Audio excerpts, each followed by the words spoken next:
Dinas Lingkungan Hidup Kabupaten Tegal, Pak Eko, Ibu Sekretaris, dan Pak Saidi, kemudian juga Pak Lupa, Bapak dari perguruan tinggi, dan nanti juga kita bisa bekerja sama dalam rangka mengefektifkan apa yang akan kita lakukan menuju clean up yang ada di Kabupaten Tegal, terutama Pasarean dan sekitarnya. Juga yang terhormat Bapak Camat, Bapak Kepala Desa, dan juga Bapak-bapak yang lain, kawan jurnalis yang mungkin tidak bisa saya sebut satu persatu. Ya sebenarnya begini ya, kalau kami datang ke sini lagi sebenarnya tadi saya sampaikan ke Pak Kepala Dinas, sebenarnya kami ini malu karena kalau datang hanya bercuap-cuap lagi begitu. Kerjanya kapan gitu. Kerja sesungguhnya yang kita harapkan sudah disampaikan Bu Eri maupun Pak Agus sebagian tadi, ya benar membersihkan itu. Jadi rentang waktunya kita sama. Tahun 2001 kami juga memulai itu Pak Agus. Jadi memang tidak di awal dari Tegal kami, tapi dari Jabodetabek, kemudian sampai ke Batam, ke Palembang, kemudian sekitar tahun 2009 kami juga mulai penelitian di sini di Tegal. Dan konkretnya kalau dalam konteks clean up kami baru bisa menyelesaikan di Cinangka. Dari Cinangka Kabupaten Bogor itu pun baru sekitar 10% dari total desa yang terkontaminasi di sana. Nah, di Tegal dari Cinangka itu waktu tahun 2013 memang keinginan kami setelah dari Cinangka kami akan membantu Tegal untuk clean up. Sehingga ketika kami mendengar bahwa waktu itu ISP 3 ada dana yang besar sekali yang kemungkinan tidak terserap, kami langsung berkoordinasi dengan Deputi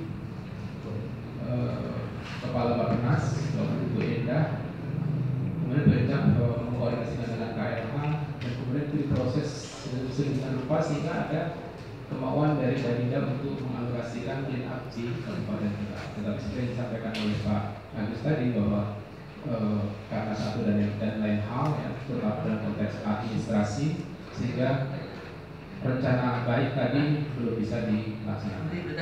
Tetapi kami juga sudah bertekad Pak Agus tidak akan bercuap-cuap saja, mudah-mudahan nanti seperti yang di Cinangka juga itu bisa terlaksana dengan baik.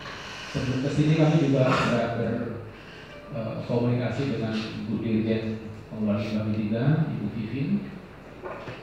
Kan KLH kalau salah tahun ini akan ada clean up. Nah kami ingin setelah ini nanti akan ada koordinasi gitu Pak secara intensif.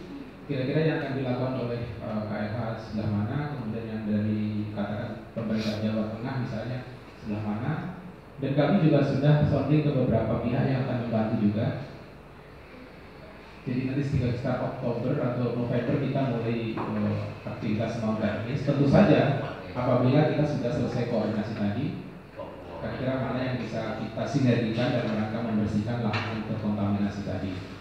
Nah kemudian yang berikutnya, mudah-mudahan nanti Januari atau Februari 2019 itu sudah bisa dimulai untuk clean up, terutama yang di downside yang dekat Malang. Karena itu sudah menjadi tekad kami, dan ya alhamdulillah beberapa pihak mensupport untuk dilakukannya clean up tersebut. Jadi mudah-mudahan ini bisa benar-benar terjadi, tidak lagi hanya kerja saja sudah sering lama. Tadi saya katakan sebenarnya kami malu kesini, tapi kalau kita datang lagi gentle ya, kita harus menghadapi ini. Kita bertemu lagi untuk memulai dari nol. Yang bisa kita lakukan saat ini sambil menunggu Oktober untuk persiapan non teknisnya, kemudian Januari atau Februari pelaksanaan teknisnya. Saat ini kami akan melakukan kegiatan yang namanya kampanye penyadaran pengetahuan. Jadi kita berharap dengan kampanye ini nanti masyarakat bisa melakukan hal-hal yang bisa menurunkan risiko terkontaminasi limbah B3.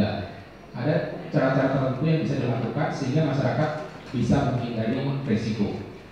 Tentu untuk itu kami akan dibantu oleh ahli kesehatan masyarakat. Di tim kami ada Ibu Dr. Ririn Wulandari dari Fakultas Kesehatan Masyarakat UI.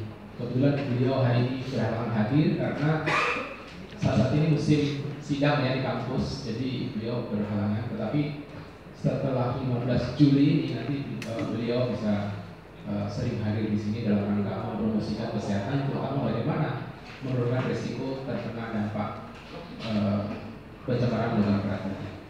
Nah, kami juga dibantu oleh Mas Aditya. Mas Aditya ini nanti akan jadi tim leadernya dalam kegiatan ini dalam rangka tadi kampanye penyandertauan. Dan juga dibantu oleh Mbak Sasa yang dalam hal mengembangkan strategi-strategi untuk berkomunikasi atau menyampaikan pesan kepada masyarakat sehingga masyarakat benar-benar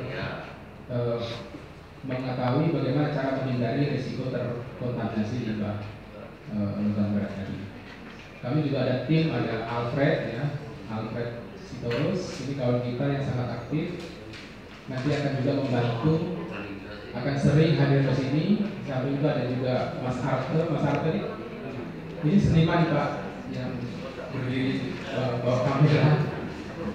Dia alumni IKJ, Institut Kesenian Jakarta, jago gambar ya, tapi karyanya bagus. Jadi nanti kita juga akan memanfaatkan prestasi beliau untuk menyampaikan pesan ini kepada masyarakat. Selain ada juga kami ada ditemani Agung, ada Sandi dan juga ada Laili Fitrian. Intinya sekalipun ini kita memulai dari nol dalam rangka kampanye penyandertauan, tapi intinya terus terang kami akan fokus ke clean up tadi. Sekali lagi, tentu itu kita harus sinergi dengan KLHK, dengan Pemda Jawa Tengah, dan juga dengan Pemda Kabupaten Tegal. Dan untuk itu juga, tentu kami akan memohon izin ya nantinya dari Pak Bupati, mungkin melalui Bapak Agus Subagio untuk perkenannya kalau kami membantu dalam konteks clean up tadi. Yang kedua juga izin dari Menteri Lingkungan Hidup dan Kehutanan, mungkin Bu Erina juga bisa menyampaikan ke Bu Direktur bisa berkoordinasi dengan Bu Dirjen, Bu Menteri dan seterusnya, sehingga kami bisa diberikan izin seperti izin yang kami terima waktu melakukan clean up di Cinangka Bogor dulu. Kami tidak bisa apa-apa tanpa izin itu. Itu satu. Yang kedua, sebenarnya kami juga punya angan-angan juga. Dan angan-angan ini juga serupanya juga sudah ditangkap oleh Pak Dr. Soni Kera, mantan Menteri Lingkungan Hidup. Ya, beliau juga akan mengusahakan dalam konteks alih teknologi yang ramah lingkungan untuk smelter. Ya. Dan kebetulan juga 2 tahun yang lalu saya juga membantu KLHK, tepatnya Bu Sinta, Bu Erini, mengembangkan pedoman untuk penyelenggaraan peleburan yang rendah emisi. Nah, mudah-mudahan pedoman tadi juga bisa diterapkan dalam waktu dekat dan dukungan banyak pihak, termasuk dukungan yang disampaikan oleh Pak Soni Kira. Nah, detailnya nanti Aditya dan Sasa akan menyampaikan. Tapi sebelum ke sana saya juga mohon menyampaikan terima kasih ke Mas Inung dari ISP 3 Danida ya, yang berkenan mensupport apa-apa termasuk kami datang ke sini juga karena supportnya dari ISP 3. Mungkin itu kurang lebihnya. Selanjutnya saya serahkan ke Aditya dan Sasa.